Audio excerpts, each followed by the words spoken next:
Hello, and I'm Professor Valter Longo. I'm talking to you from Los Angeles, from my home, actually.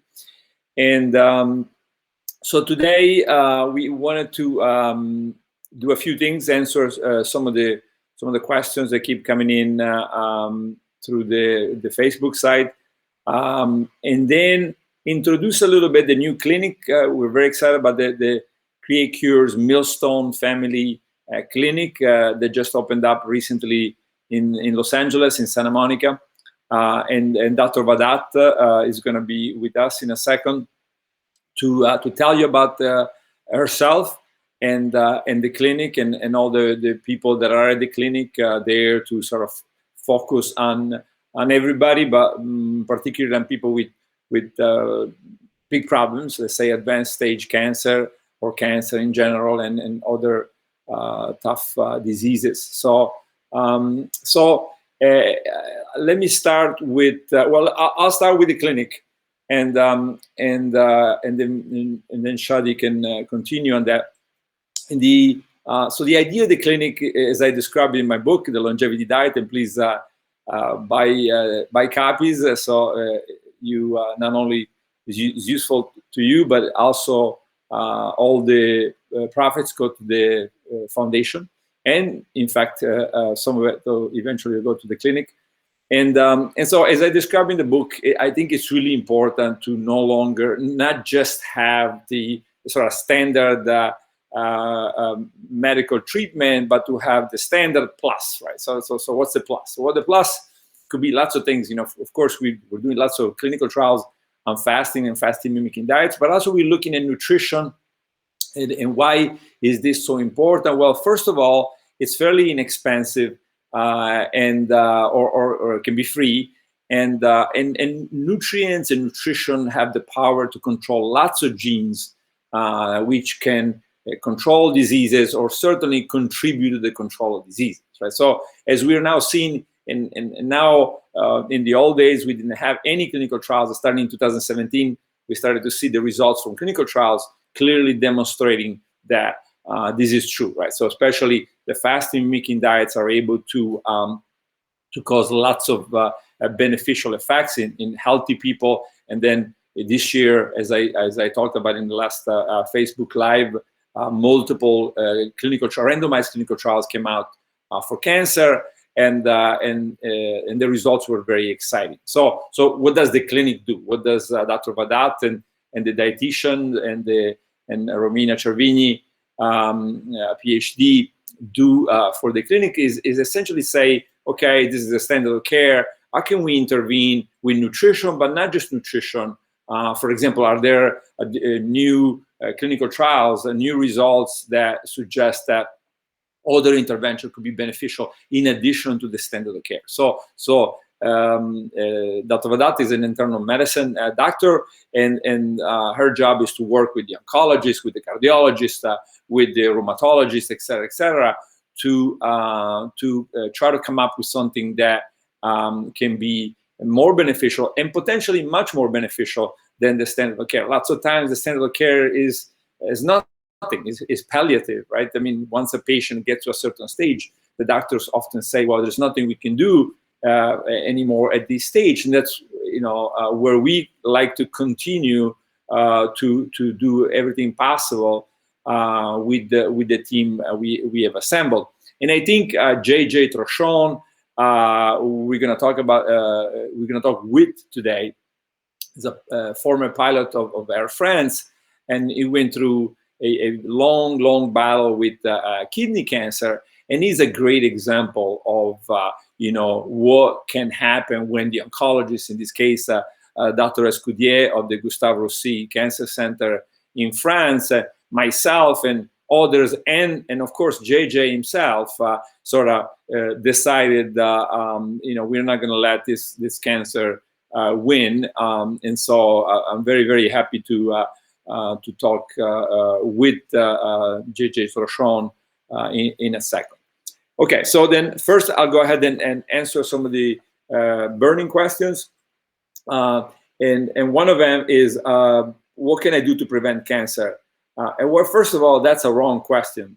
Why is that a wrong question? Well, because because it's pointless if you, I mean, unless there is high risk for cancer in the family, it's really pointless to try to prevent cancer specifically.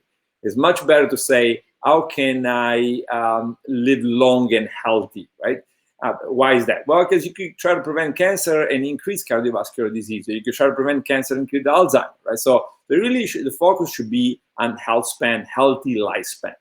And so how do you do that? Well, read the longevity diet, number one, the book, you know, and go to the clinic, Create Cures clinic. We do telemedicine also. Again, it's a nonprofit foundation. But in general, the longevity diet is about putting all the genes, the pro-aging genes, in a standby mode so that the aging process is slowed down, and at the same time maximize nourishment. Why is that? Why do I say these things in the same sentence? Well, because oftentimes the extreme intervention, let's say being vegan, most of the vegans, or let's not say most of the vegans, lots of the vegans are malnourished. Now, there's a new study that just came out, for example, showing the fractures went up 2.5-fold in vegans. But if you look at pescatarians, and I have to say, I got it right in my book, if you look at pescatarians, there was really very little difference. In some cases, it looked like beneficial, right? So people that eat fish 2 or 3 times a week seem to do very well against the people that ate lots of meat. But the vegans, as far as fractures were concerned, did worse, right? So, and also there's lots of paper showing malnourishment, protein deficiency, et cetera, right? So what is the longevity diet then? Longevity diet is what I just said. It's a lot of legumes, fish a few times a week, and that's it. And then lots of vegetables, and you know, having nuts, walnuts, almonds in the diet. Olive oil is certainly something that should be there almost every day, and so lots of food, actually, not calorie restriction, not food restriction, lots of food, but you know, vegan plus fish with enough proteins. And again, I don't want to try to summarize what a dietitian should be doing in probably a couple of hour time in 1 minute. So I encourage you to contact the Create Cures Foundation, Millstone Family Clinic Foundation in Santa Monica, and Shadi will give you more information. And Marco, if you can have the information on the screen, maybe the whole time, possibly, so that people can easily find it. Okay, so longevity diet to prevent cancer. There's a question about what is program longevity. Well, program longevity is really about the what we know very clearly from lots of different organisms, that they can be in multiple modes, right? So you can any organism, or at least most of the organisms that we studied, they seem to have multiple modes. One is reproductive, and meaning that they're if they're in a reproductive mode, they're aging more quickly, and but they're also able to grow more and to reproduce more. The point I'm always made is humans don't reproduce very much in their lives, so why are we always stuck in this reproductive mode, right? So then the idea is that, can we switch the human body to a maintenance mode, a standby mode, which is still can be very active, but it's not reproductive, right? The energy, it can be dedicated to getting food and being active, but not necessarily to growing and reproduction. And so can we be in that mode, and then, you know, switch to the reproductive mode only when we need to reproduce, when we need to have children? And so it turns out that food, not unexpectedly, is the #1 controller of that reproductive mode. Unless you intervene genetically, you intervene with food. Why is that? Well, this is why anorexic women have a difficult time reproducing, because if you have too little food, then the message to the system is you cannot invest in reproduction because it's futile. It's not going to work. So then food, of course, without becoming anorexic, while maintaining a normal weight, that's what we are focusing on. How do you switch the body to a standby mode, a very active standby mode.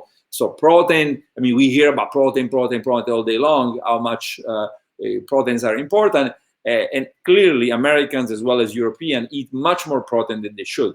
Now, then you have the vegans, they eat less protein than they should, right? And this is why it's so important to go to the clinic, talk to Dr. Vadat, talk to the dietitian, and you don't have to do it, every day. So, once in a while, talk to the professionals, get them to help you. It's not that hard to do it, but it does take some guidance, and that's what we're there for. So yeah, then the food gets you in the longevity mode so that you can benefit as much as possible from this mode. Yeah, specifically for cancer, I mean, there is a lot of what's called functional foods. I'm not a big believer in any eating any particular food. I make fun of vitamin C rich food in the book. I say it's kind of like if you take a symphony, a Mozart symphony, and you try to make it better by increasing the number of cellos or by increasing the volume of cellos. Of course, cello, you could argue, is the most appealing instrument in the orchestra, at least to me would be. But it doesn't mean that you're going to make the symphony better by just increasing the number of the cellos.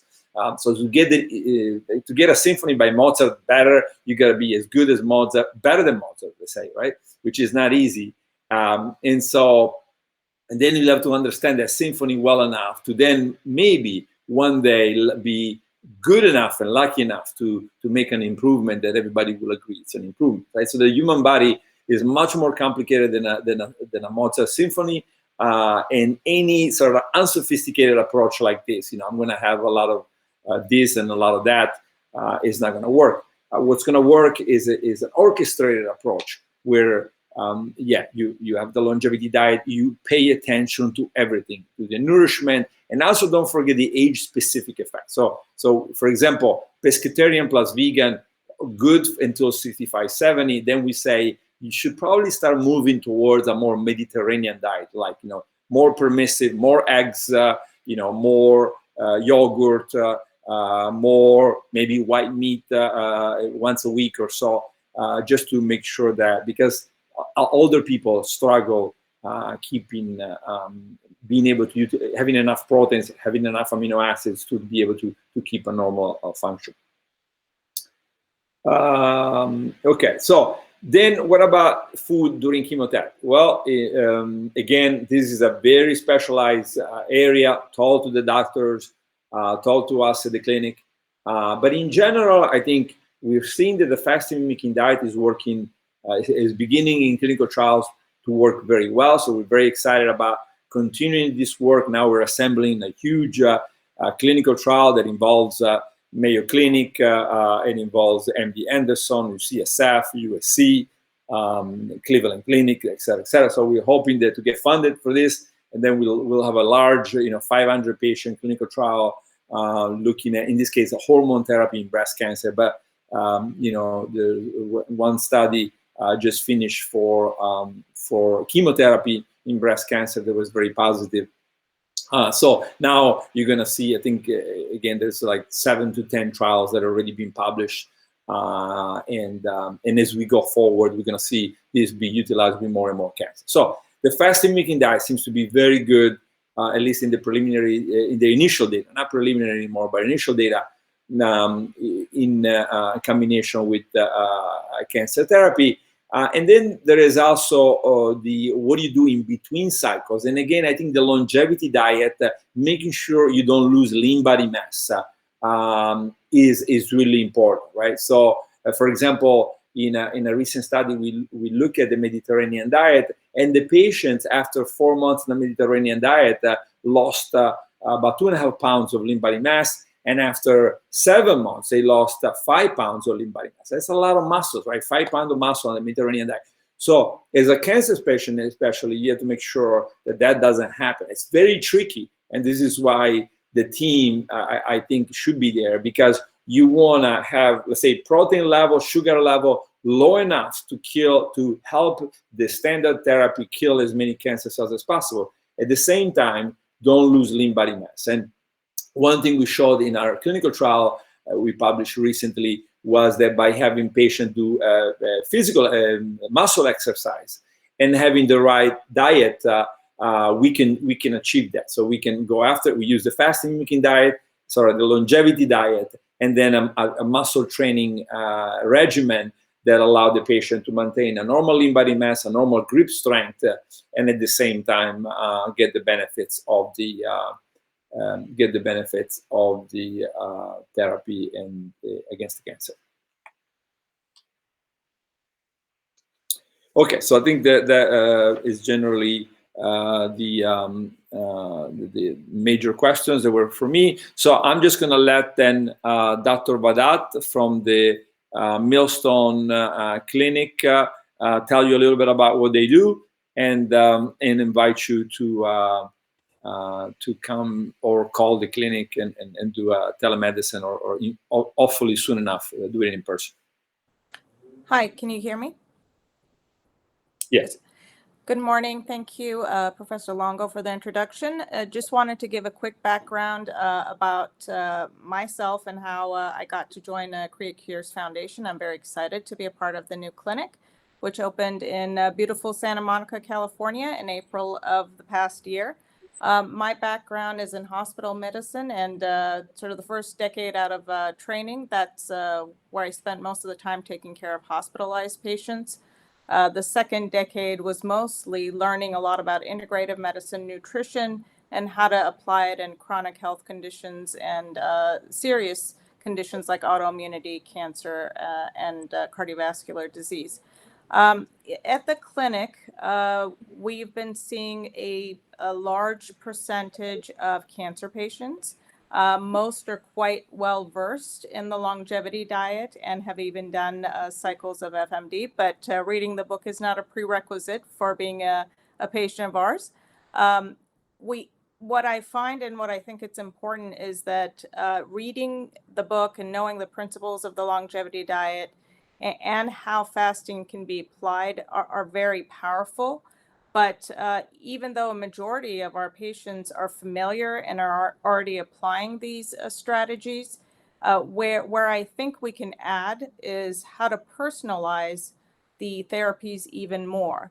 Because a lot of times what we find, and what's unique about our clinic is that we do work as a team. We do work with scientists, biologists, dietitians, and other integrative doctors, and we're all trying to work together to see how to solve these problems. And so if a patient is doing the longevity diet but still needs more personalizing, we are combining biomarkers. We're going much more detailed in terms of evaluating blood sugar. We're measuring the amount of protein that they're getting in their diet, and we're really sort of trying to apply these principles to the particular patient, because as you probably know, most patients don't come in with one condition. There are cancer patients who have an autoimmune history, or they're some people have multiple autoimmune risk factors. So we're really trying to apply these important, powerful tools, but personalize it by looking at body composition. We do have body composition testing that we can do at the clinic. We're looking at their biomarkers. I saw in the chat a few people mentioning checking gut health. We do actually do specialty testing to evaluate gut health and microbiome. So those are all things that allow us to go much deeper and really kind of fine-tune things to help patients.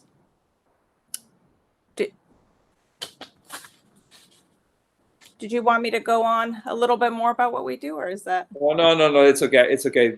Thanks. That was good. And I hope people can actually contact you directly and contact the clinic and actually, allow you to and the team to follow them. So the idea is to, as Dr. Vadat said, is to combine what we are learning. We have, I think, nearly 30 clinical trials going. And I think we're bringing those trials and the knowledge from those trials, but not just those trials. Of course, we spend a lot of time working with again, some of the top hospitals around the world. And so we try to bring that knowledge before it's even published. Usually it takes 3 or 4 years to publish something. So we bring that knowledge to the clinic much before it's published. And of course, for example, I've been working on cancer for many years, but for the past, I say 12 years, I've been working with oncologists, and so from many discussions with those oncologists, then we develop new ideas on how we can help patients even before we'll have an FDA approval for a certain intervention. So food plus the standard of care can be applied as a support before FDA approval, and so that's what we're trying to do, and that's what the clinic, if we take cancer as an example, that's what the clinic can do. But then, as Shadi pointed out, we can do microbiome analysis. We can look at the microbes in the gut, and look at the inflammatory markers in the blood, hormone markers in the blood, et cetera, and take a scientific approach. This is why we have a PhD that works, Dr. Cervini and myself, that work with Dr. Vadat. And so we form a team, and of course the medical doctor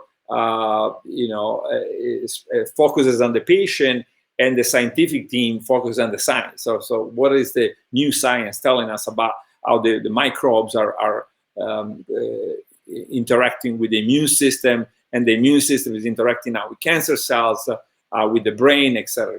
So it gets very complicated, but the success in the clinic that we're seeing now from these clinical trials is basically telling us we're on the right track, right? So this is the way to deal with tough diseases, and so please use the clinic, the advantages that the clinic provides. Okay, so then I wanted to move to the next part, which is a discussion with JeanJacques Trochon, and JJ has just published this book, Fighting Against the Odds, and it's very appropriate because he was for many years a Air France captain, and so welcome, JJ. Very happy to see you looking good. Thanks, Valter. And JJ is been so I'm just gonna let JJ tell you about his long interaction, let's say, with and fight with cancer, and I think that is just an incredible example of how instead of, JJ could have back 15 years ago, whenever, could have said, look, I'm just going to go on the internet and figure it out by myself, and don't work with anybody because I got to figure it out. And a lot of patients make that mistake, right? So they have cancer or other bad diseases, and they try to do that. And JJ did the right thing. Said, yes, I'm going to go to the internet, but I'm going to find people that I work with that will help me beat this disease. Anyway, so I'll let JJ tell you the story. And so JJ, let's start with the beginning, and with your diagnosis, and then we'll go forward as a discussion with the whole process. Thanks, Valter. I really liked your talk, by the way, that your presentation, because it really means what should be done today and in the years forward, because we're certainly not winning against cancer the way we're going, and that comes from very famous clinicians today. So basically, I had kidney cancer in 2003. And it came very suddenly. I didn't have any signs before, and I was urgently operated basically by a very nice chap, doctor that really looked after me very well. but the next morning after the operation, when I looked at him, and it all starts there, basically. That's very, very important. When I looked in his eyes, and I said to myself, he's not gonna heal me, basically. And I have to start my research from day one. And that's precisely what I did. And to make the story short with him, because it's really important, just less than 2 years ago, he phoned me all these years later because he had heard about me and about all I had done. And he said, JJ, I'm absolutely astonished by what you've done. And now I need your help, because my best friend with whom I was in school when we were 15 has a glioblastoma, a very aggressive tumor for the brain. There's got to be something else to be done. And what I read with what you've done and what you produced in information, we should be able to at least help her. And that's precisely what we've done. Initially, the doctors were amazed. So it started there, and then the doctor was actually thinking that I was going to get metastasis very quickly, within 3 to 6 months, and I decided very early on to apply what was at this time the very first new information from anti-angiogenesis. How the tumor cells were fed, basically. And so naturally, I started using this process, cutting the sugar, and somehow, whether it's luck or a bit of both, I never got those metastases. And I went on flying. 4.5 months later, I was back in the airplane, and I went on for 9 years, and thinking I was totally clear. Since they showed me 5 years later, the new protocol, in France, were saying, for my case at least, you're absolutely clear, you got nothing.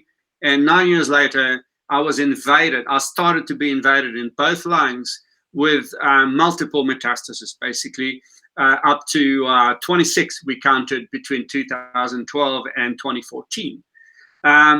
So I was very lucky to be presented to Dr. Bernard Escudier, who I remind people, he was for 4 years the chairman of ESMO, the European Society of Medical Oncology.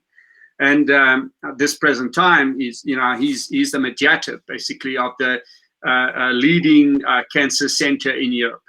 And he's been very he was very attentive to what I was talking about to start with. And when I said, look, I can't go under those treatments, special treatments, targeted treatments that we call it right now, because if I do, those now are for life. So I would lose my license, my flying license, and that was my life. So I want to try, and I want to try doing what I have started learning long ago. And he said, let's go. We can do it. We can go and do surgery. But surgery, those were his words, they're only good for a while. And then the illness brings many more metastases around, in the same places. You take 1, 3 months later, you've got 3 around the same perimeter. So we've done that. And then, that was a success for a while until they came back. And then we had more surgery until things started, not happening. I mean, they would not come anymore. Metastasis would be clear for up until 3 years, until 2 or 3 came. But he was expecting like many more, not just 2 or 3, and very small and growing very, very slowly compared to what he normally sees. And so that's the story, Valter, basically how it all happened. Yeah. So I think that the point, and you started doing fasting, right? You didn't mention, but you did long fast. In fact, together with some of the anti-angiogenic. So you combine some natural anti-angiogenic drugs with fasting, and in some cases very long fasting period, and then you also introduce ketogenic diet. Is that correct, JJ? Yeah, this is it. I've since 2011, basically, I have spent my time. I don't think there's been a day, in fact, where I haven't researched into those wonderful ideas and data that you were mentioning, basically some of them in your presentation. I combined, basically, I decided to combine. I had this idea to combine the best possible way to up the immune system and lower the general inflammation in the body, and especially on the tumor cells. And so I combined what was good in anti-angiogenesis, basically, because it's very easy to do and very safe since you're only using food. Then I of course started looking at fasting, intermittent fasting and fasting. And there's many ways of doing a fast, whether it's a short one, it's a middle one, a mid one, or a long one. It brings different things. Not everyone is a candidate for fasting because you got to be strong enough, and you can't do that just on your own. Like, you're gonna wave the flag. You got to be followed. And combining with again with the ketogenic diet, which is very good for certain cases, but maybe not as good for other cases. And that's why you should, I think, never do a ketogenic diet full on with yourself without the help of a doctor, of a specialist that knows who knows what he's doing, basically. So I combined everything, and then I looked at obviously some of the things, because when you go on the internet, what you're saying, Valter, is very true. You go on the internet and you have everything and nothing. I mean, everything sometimes is just such a mess. And what I found is in that basically microalgae, it was not exactly a microalgae, but in a way it is, there is a certain pigment which is very, very particular, and called the phycocyanin, a blue pigment, that I've been studying all these publications from different teams around the world. I've spoken about it with some of the top clinicians in the world, actually. There is a high interest, but it remains there. We haven't done anything else in terms of research. Yeah, so I mean, the point is, obviously here we're not trying to, I mean, JJ had to do what he had to do. And I think that's to me is incredible, right? To me is incredible that somebody will have to do their own medical work, right? And I'm not saying this against the doctors, right? We talked to, we saw Dr. Vadat.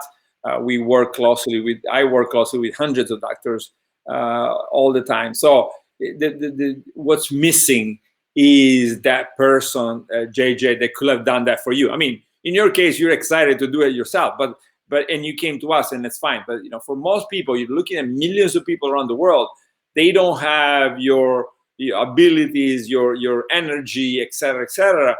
And so, you just can imagine how many of these people just don't have that opportunity, right? To find the anti-angiogenic agent and combine it with the fasting, and talk to me and talk to Dr. Lee, et cetera, and then eventually come up with something that works, right? So I think it's very important that we, in fact, we at the foundation, we're trying to do fundraising, and hopefully JJ eventually will join the foundation and help us with the fundraising effort.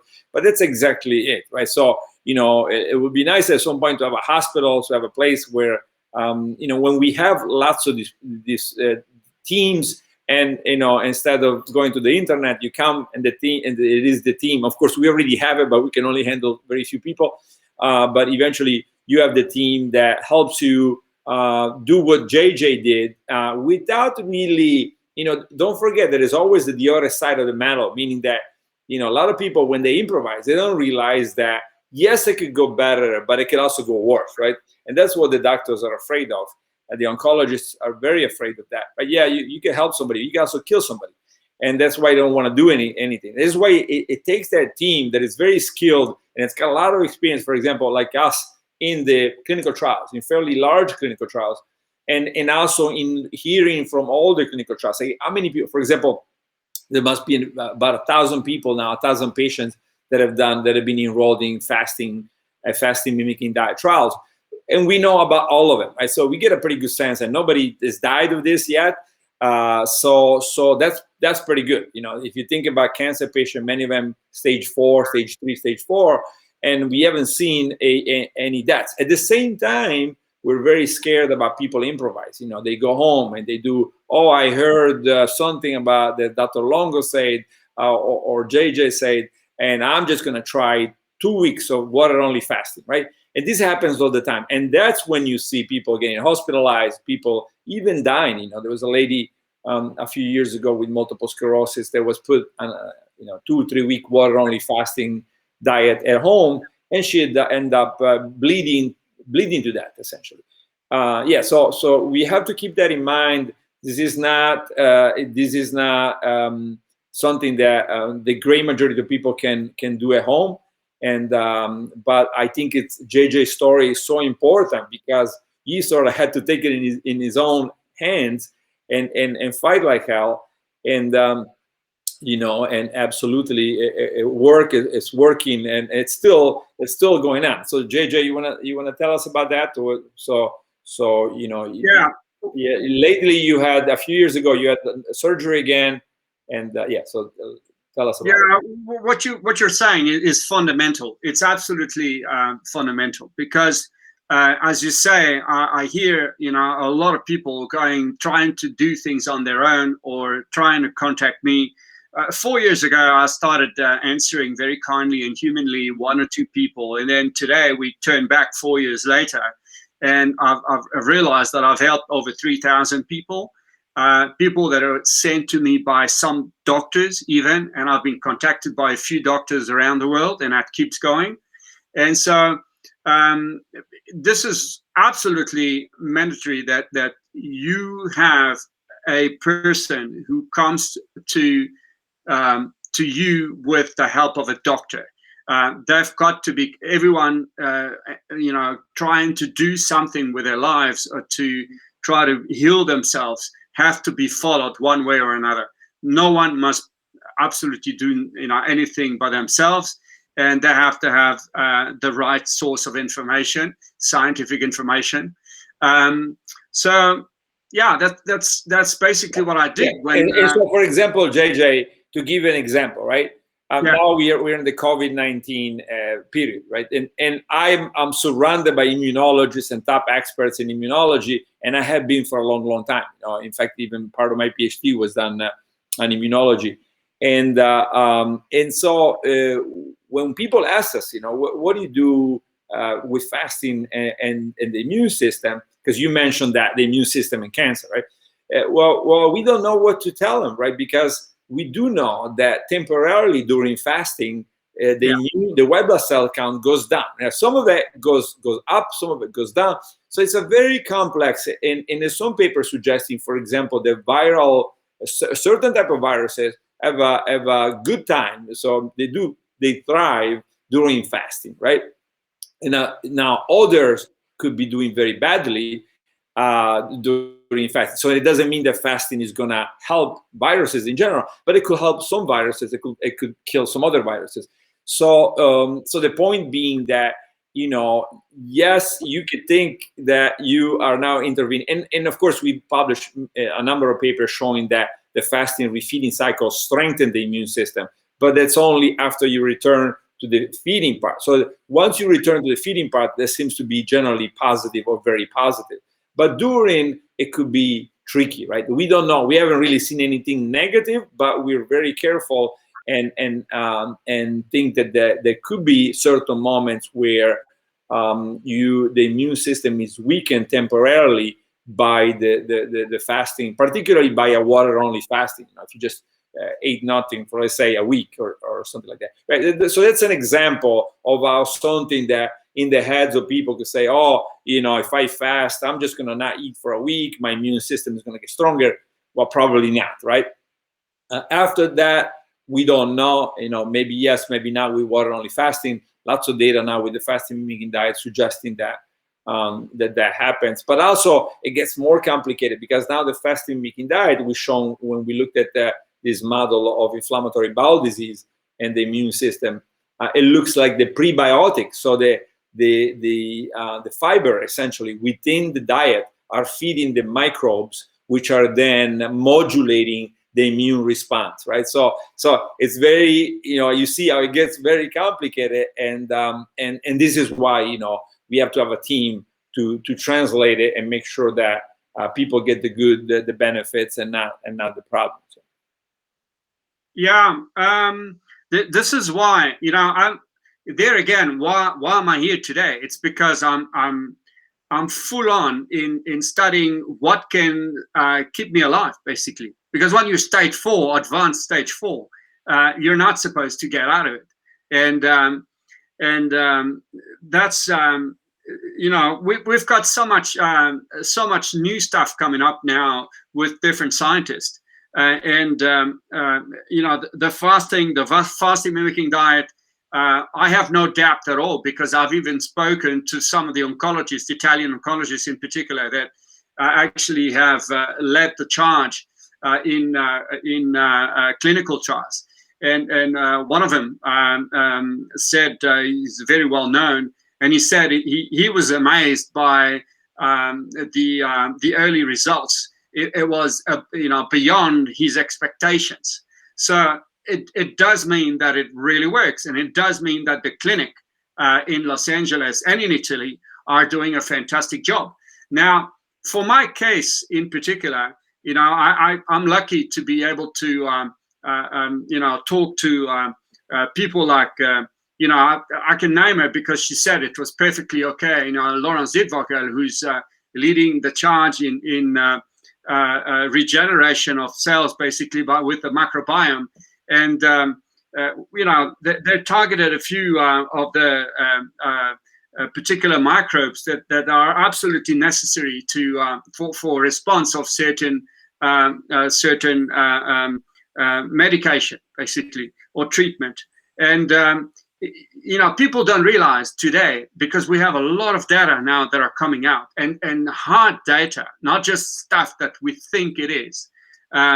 That we say certain foods, and I can name many. I can't do it now because we don't have time, but I can name many that actually will target some of the cancer stem cells, because that's the problem with people often who have cancer that are come back and come back and come back and eventually kill you. So there's a lot of food that could regenerate your immune system and target the cells up your normal cells and target the cancer stem cells. Yeah. So that's really it's a lot harder than that, JJ. But certainly that can be, but it's not. I mean, for example, we just published a paper on vitamin C, right? And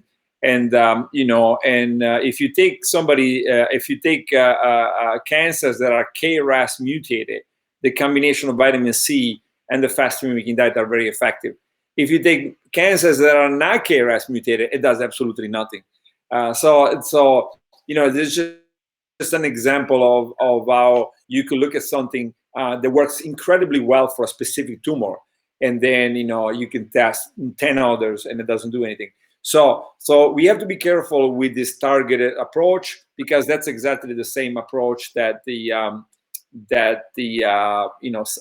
oncology field has taken for so many decades. Is very important, right?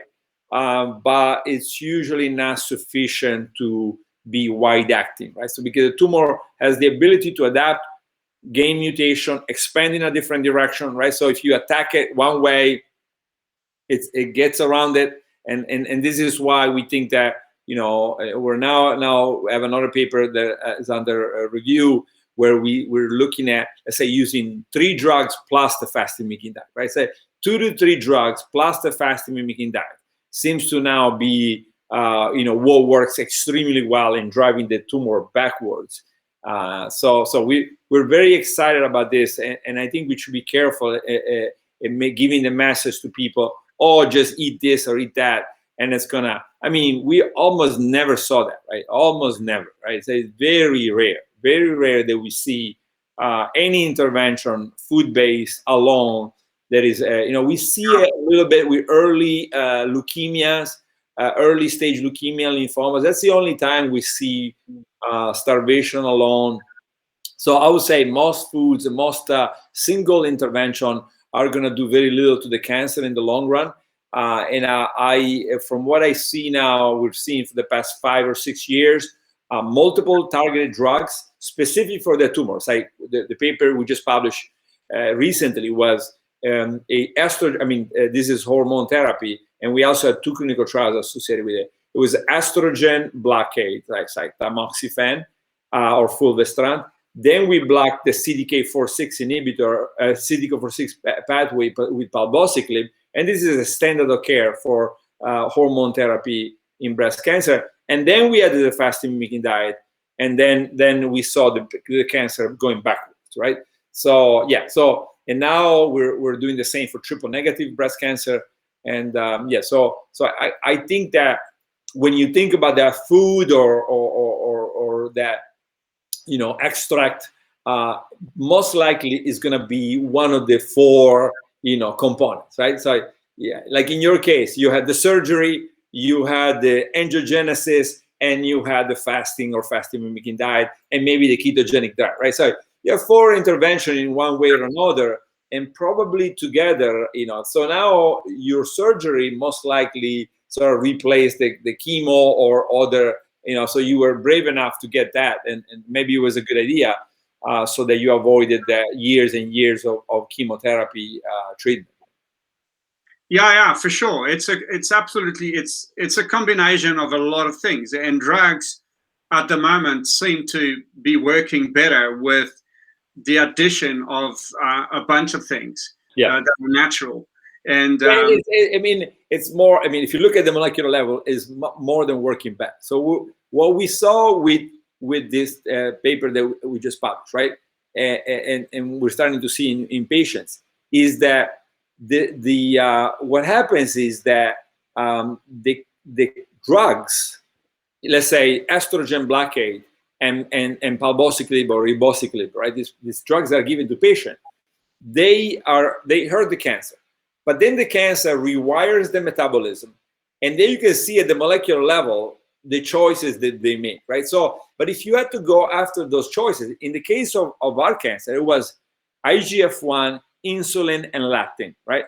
So to get to fight that cancer, you need the 2 drugs that are standard of care, and it took 20 years for those to be approved by the FDA, plus another 3 drugs, one affecting insulin, one affecting leptin, and one affecting IGF-1. Good luck with that, right? I mean, especially because if you had 5 drugs now, the side effects will probably be tremendous. So now the fasting mimicking diet is taking over 3 different effects: lowering IGF-1, lowering insulin, lowering leptin, and that's why it works. If we put back any of these, you can see the cancer start growing again, right? So that's how important the mechanisms and the science are, because what you just say, it seems to, now we're getting it down to very precise, you can visualize it. We literally have networks that light up, and now we target the network. So we can use something called RNA-seq to look at the network and see how not just one cancer cell, but all cancer cells rewire, right? So now in the new paper, like you just pointed out, we're now going through and looking at also cancer stem cells. What about the cancer stem cells versus the cancer cells? I mean, just to give you a flavor of how complex it gets, but how close we are to say, I block all your escape routes, right? So that you can come out. So, and hopefully very soon we will have something for kidney cancer. Yeah, I can't wait. Yeah, I know you can. Yeah. Anyway, it's amazing how the route that we took and the amount of information that we gathered, and how great my oncologist are now coming on board. In the book, by the way, that I wrote, you were very kind to write a few lines at the beginning of the book, and I must say that 7 of the leading clinicians and scientists have been writing lines in a book.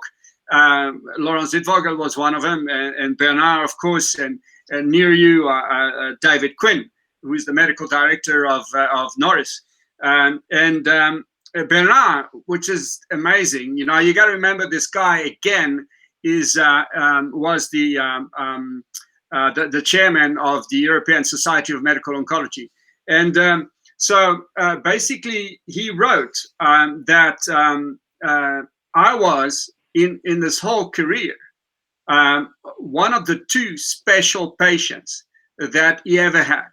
The first one was a very famous French actor, and the second one is me.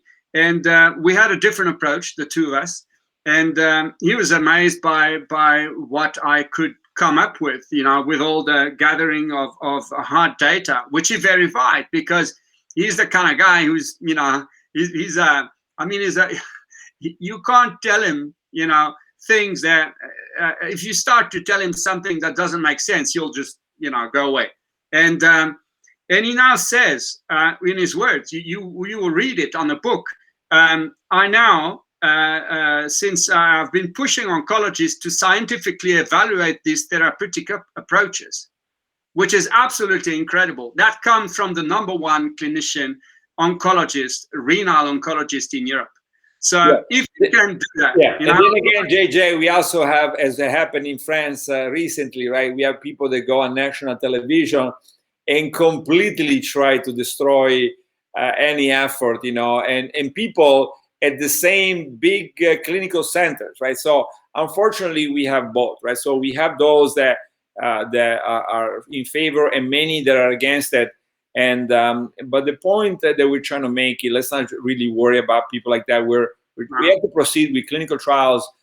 We have to proceed, but we also have to proceed working with patients when we realize that the clinical trial is 3, 4, 5 years away. For example, the one we're doing now with all these big hospitals, that we're trying to do with all these big hospitals for hormone therapy and fasting mimicking diet, it might take us another 7 or 8 years to get to FDA approved, right? So what do you do now? So you can say, hey, you need to wait for FDA approval, or you can say, no, maybe there is a way to assemble a team with physicians, with oncologists, with the scientists, and say, okay, if we test it in the clinical trial, why can't you take advantage of it? And in fact, one of the ways, and we might do this at the clinic, is to open a clinical trial. This is what we did in Milan. We did it in Geneva. We had open clinical trials.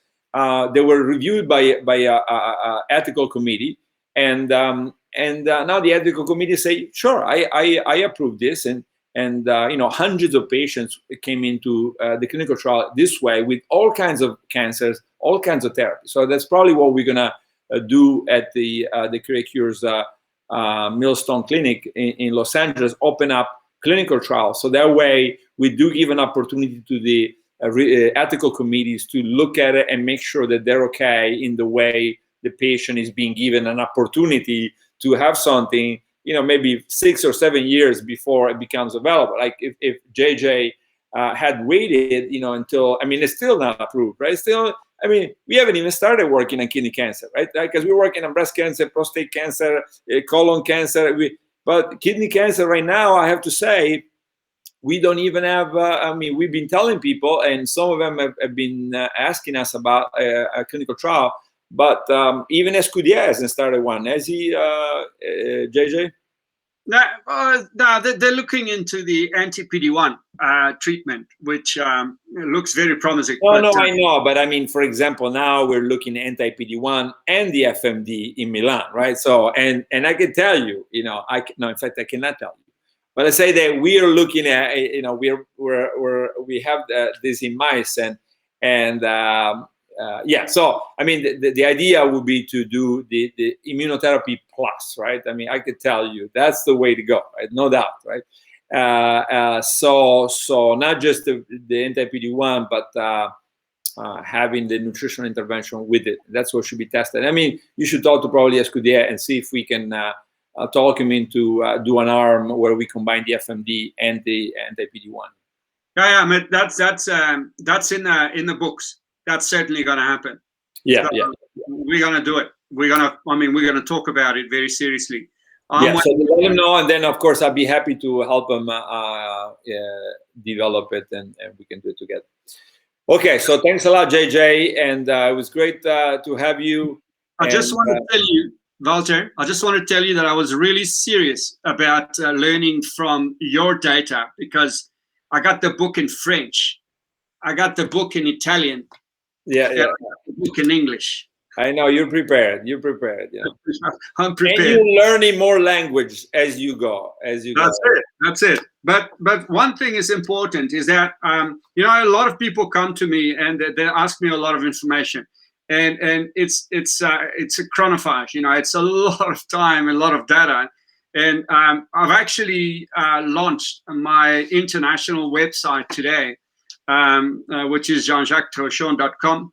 And you know, everything about the book and about all the information that I gather, and this is all done with you guys, because when I started, I'm a firm believer that, as you're saying all along, that it's not a one thing, it's not a one pill shot, it's a bunch of things that can target the cancer from many different directions. And I've gathered it all on the website.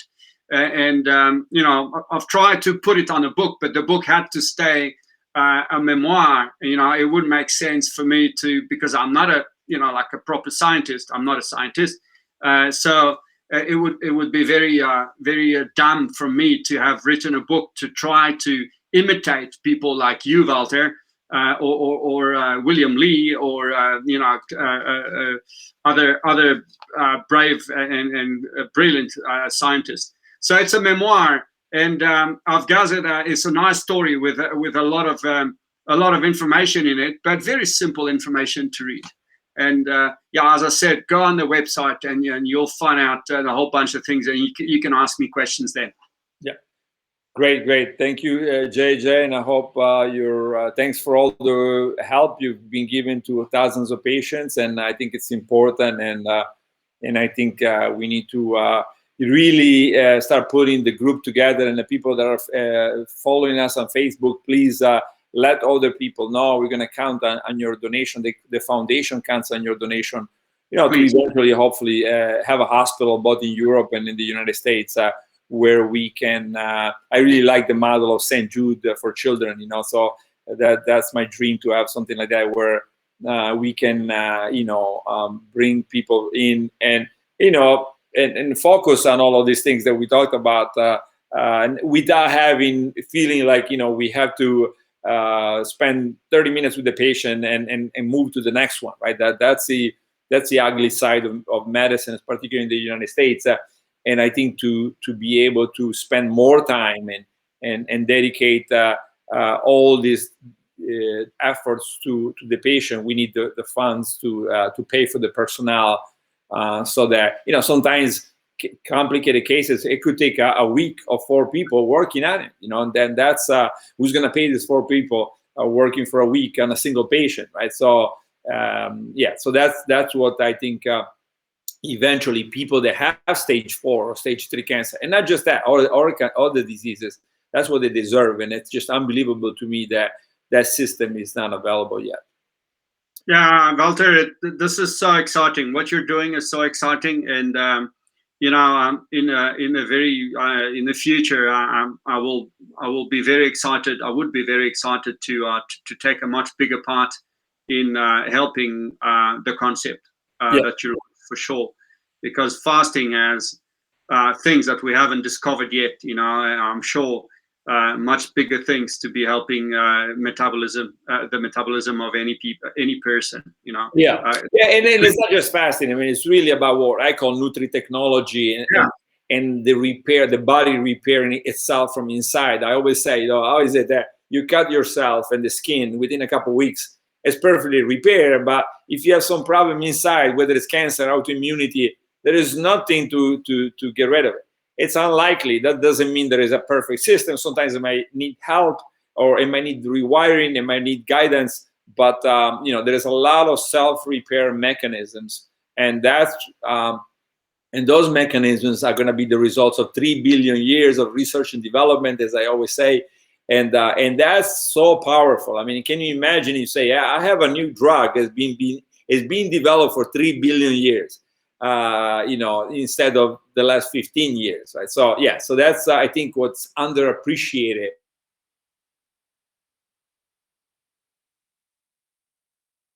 Immune system, but not just the immune system. A lot of these self-repair systems are how important they are if they are guided in the right direction.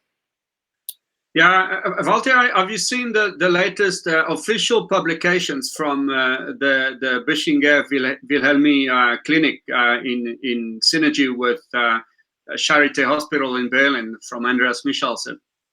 Yeah, I've seen one from about a year ago, but I haven't seen the latest. They have 5 latest. This is absolutely amazing what they produce on and you're talking thousands of patients now, all from reduction of fatty liver index, some carb lipids and metabolism normalization. Yeah, but don't forget that this is those are for people that are in the fasting, right? So yes. yeah. So that of course, if people are while you're fasting, you're gonna lose. So what they need to do, as many of us are doing, is to look at things that are after the fasting, right? So what happens a month later, if you're gonna, because I mean, if I give you no food for 10 days, of course everything is gonna change, but it's not really that important. I mean, what's important is, are these changes that you're going to carry for the rest of the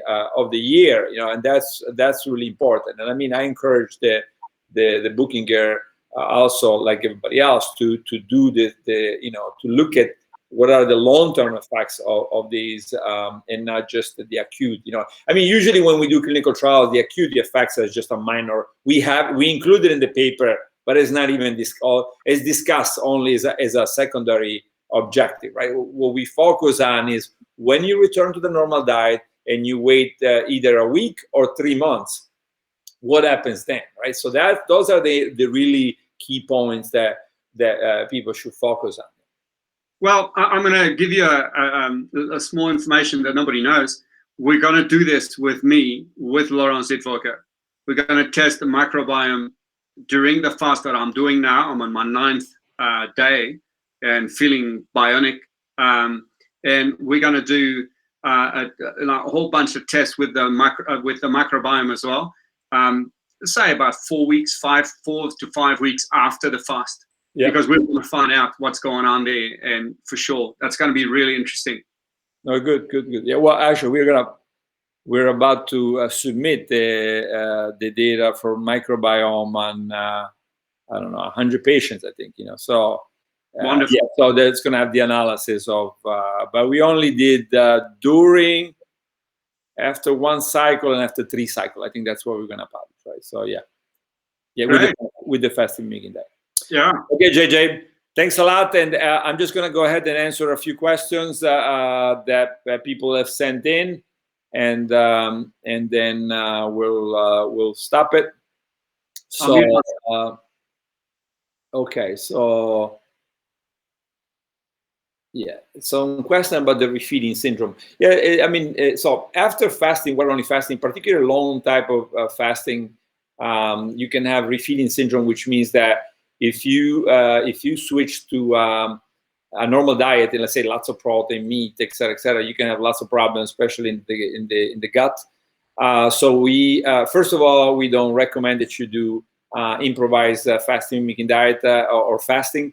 Water only fasting should only be done in specialized clinics, and the specialized clinics also take care of the refeeding syndrome. So because they have this transition, what we call transition diet, where it's like a low calorie, mostly vegetable, low sugar, etc. Those are the what we also use post the fasting mimicking diet as a transition diet. Okay, so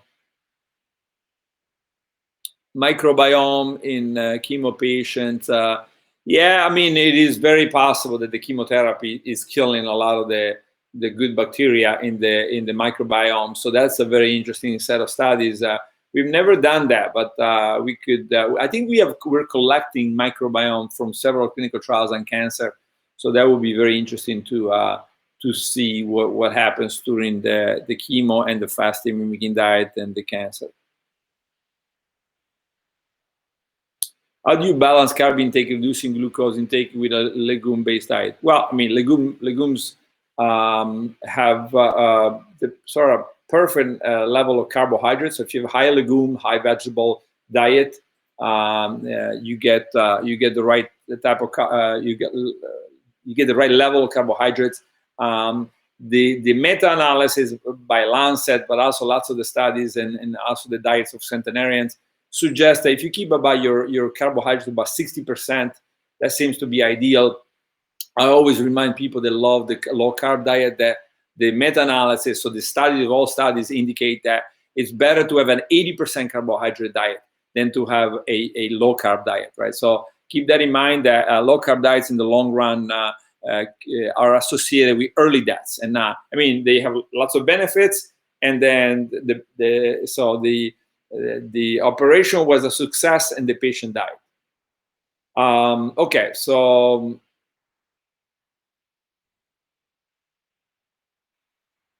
okay, I think we're just gonna end it here. Well, one thing, one of the comments was about protein deficiency in vegans. Prove it, please, right? Well, yeah, I don't have to prove it because papers have proven it, right? So I think the study that I've seen was pretty large.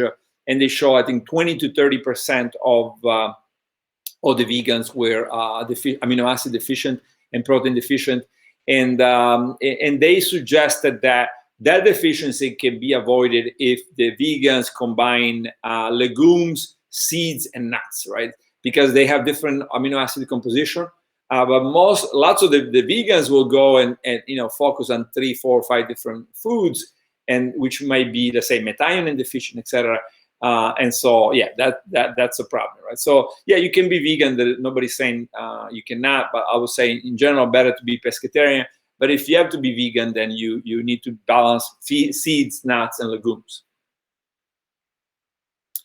People that have a hard time digesting beans and legumes, don't forget, a lot of the times, and not always, this could be temporary, meaning like, and the way you should do it is have a low, start with one, let's say chickpeas, right? Start with just chickpeas and have, like, say, once a week.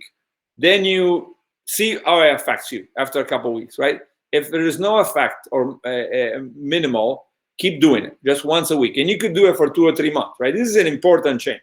And then if after 3 months, you now develop the microbiota to deal with the chickpeas, and now you're fine, if after 3 months you're fine, then you could go to 2 times a week, right? And then, wait.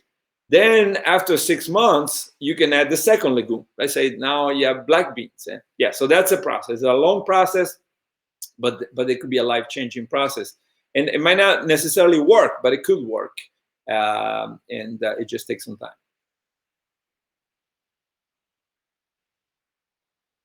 Carb cycling within the same parameter. No, don't do any carb cycling or anything.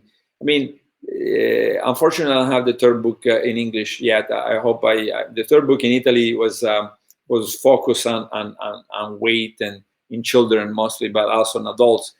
And so what we say is that the carbs, especially the starches, the pasta, the bread, the rice and all of that, they should be used in. So if you have, let's say, 60% carbohydrate diet, then use the starches and with the vegetables to reduce weight, right? So if you start to gain weight, one thing that I do, and I do it personally, I've been doing it for 20 years, I skip lunch and just have like a coffee for lunch, and that's it. And that works by itself. But if that doesn't work, then you start having to reduce the starches, right? So then and reducing doesn't mean eliminating, right? This is a mistake people make. They eliminate and then they go back and forth and they do yo-yo and they never work. So So reducing means like you might have, let's say, bread with your meal. Well, you might have to have half of that bread, or less. Yeah, so then get to a point where you get to the right weight, diminishing the starches, this bread, pasta, potatoes, etc., etc. And for most people, that's going to work. No need to go on a low carb or very low carbohydrate diet. But yeah, there is a need for lots of people to limit the starch intake. So a potato will get in the bloodstream almost as quickly as sugar, right? So we demonize sugar, but we don't demonize potatoes, and it shouldn't be demonized. But neither sugar nor potato should be demonized. They should be reduced, the extra sugar intake, and limited, as far as this potato, pizza, bread, rice, etc., and use it, use the scale every couple of days, 2 or 3 days, and use these starches to modulate the simple carbohydrate intake so that you reach the right weight. And with this, I'm gonna let you go. Thank you very much. Until next time. Yes,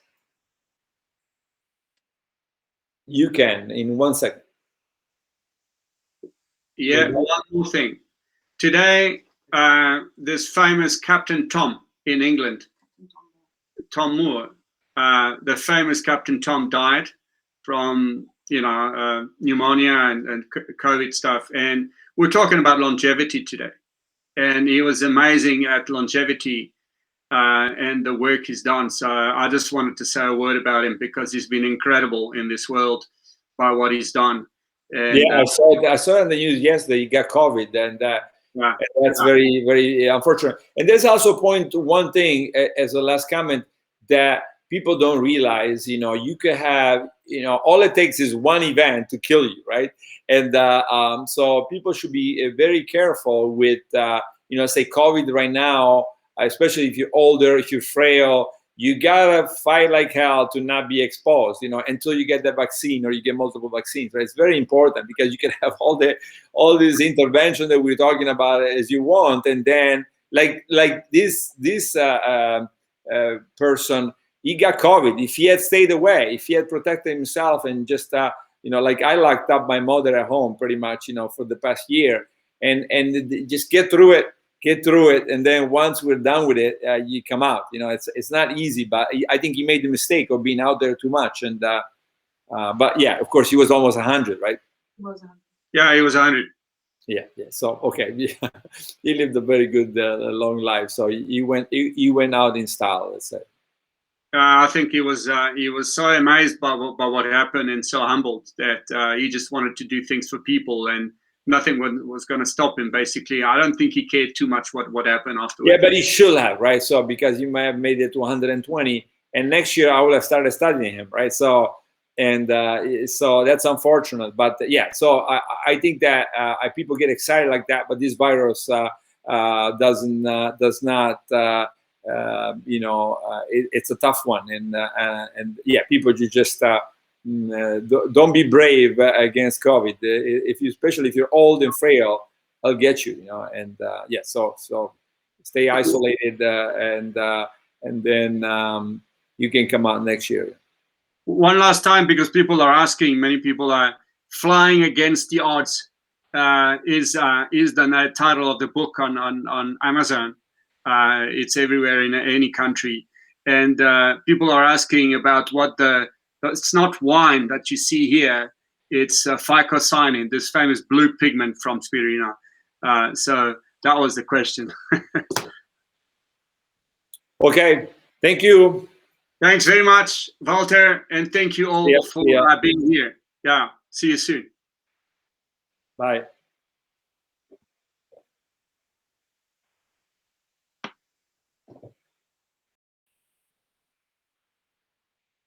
You know?